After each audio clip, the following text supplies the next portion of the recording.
What's going on, everybody? Welcome back to another episode of Life of Mike. Today we have a special guest, my puppy Bella. Bella? Hey, little one. How are you doing? She doesn't like sitting inside by herself, so she's going to help me out today. Well, anyways, where we left off yesterday, the seller sent us the wrong size sprocket for our 2005 CBR 600RR. The rear sprocket turned out to be a 46 tooth when I actually ordered a 43. So I reached out to the seller last night and they agreed to send me a new one, and hopefully it will be on its way within the next few days. However, I did find something else that I'm not too excited about. So when I was parking the bike last night, the light hit the rim just the right way, and I noticed that the rim, let's see if I can find the spot. It might be, there it is. The rim's actually bent. So it's a pretty clear bend right here. You can feel it, you can see it. So that was kind of the cherry on top for the night last night. However, I did find an identical wheel with the same pinstriping, same color, same everything on eBay, but I had to pay a premium for it because it was in perfect shape, all original. So I bit the bullet and I went ahead and ordered it. So even though I don't have the right sprocket on here right now, I'm just going to leave this because the wheel that I bought actually has a hub and a disc, or a rotor and everything. So I literally will just need to swap out the sprocket on the new wheel and throw a tire on it. I'm not planning to keep these tires. These are not the best tires. They're the Shinkos. So these are like your budget tire if you're on a tight budget and you want to just get on the road. But I will never run Shinkos on anything that I ride. So these are going to be going as well as the ones in the front. So that's on the to-do list. But since the rear end's kind of on hold, a couple things we can do is start mounting up the rear sets. Once we have the rear sets mounted, we can start removing everything here from the subframe. And I'd like to get the battery tray swapped out today. That would be my goal. And then we'll move our way towards the middle of the bike. So let's go ahead and get the rear sets installed, and then we'll mount up the rear brake and work our way over to the subframe. All right, so here are the rear sets that I was able to find on eBay. They were a pretty good price. Here's some new heel guards.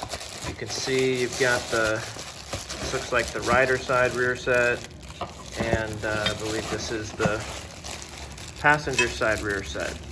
Now this is a major improvement over, it's kind of scratched there, it's unfortunate.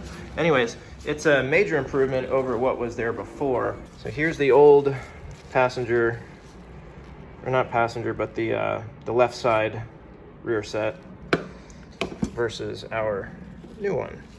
So you can see the angle it's supposed to be at versus the angle this old one was at. So anyways, let's go ahead and get these mounted.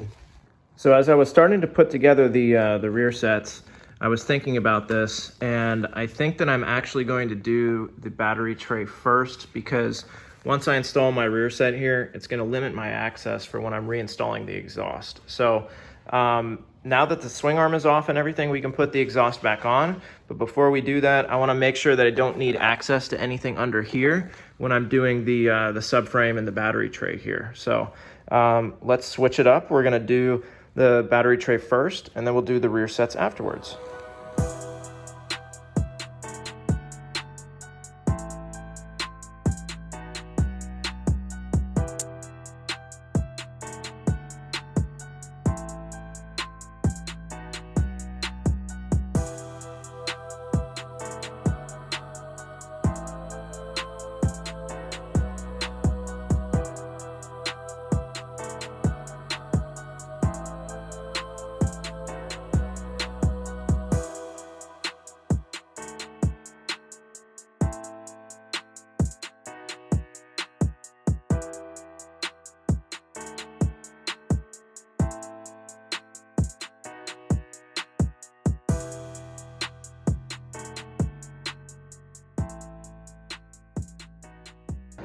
All right, so we've got the battery tray out of the bike now, and if you stand behind the bike, you can tell that the upper portion of the subframe is tweaked just a little bit in that direction.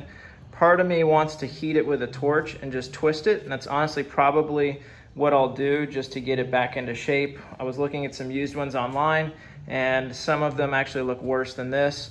But I'd like to continue mocking up the bike. It doesn't take very much time to break it down to this level. So I'm gonna go ahead and install the battery tray and keep cranking on the rear end. And we can always come back and straighten this out later. I'm kind of curious what it looks like with the fairing too. If it's not that noticeable, I probably would just leave it. But if it's super noticeable, I'll just heat it up with a torch and stick a bar through here and twist it into shape. Also, we have What's going on, guys? a guest on the channel today. This is Josh. He should be starting his own YouTube channel soon on how to plasti dip a truck.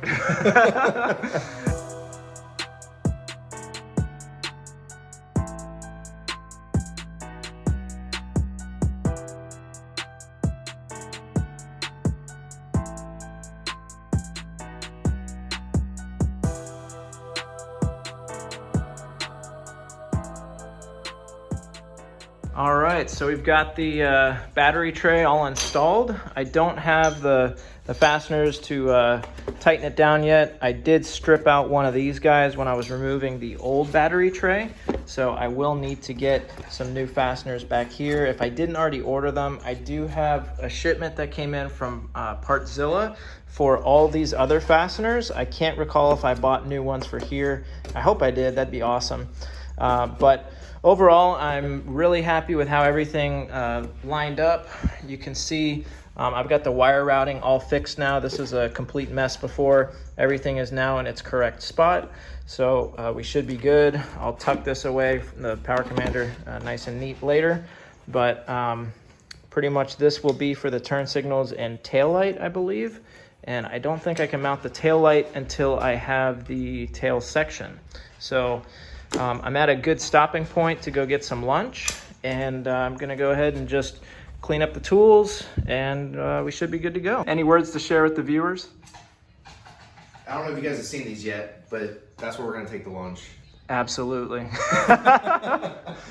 This will do about 190. It's got about 170 horsepower. CBR 600RR. I don't know, this thing's probably got 100 horsepower. This will go 15 miles an hour. More fun than any of these two toys right here. Yeah. Oh my gosh. All right, so we're headed over to Lake Nona to go get some lunch, probably some pizza and beer. We'll see how it goes, but yeah, it should be a fun time.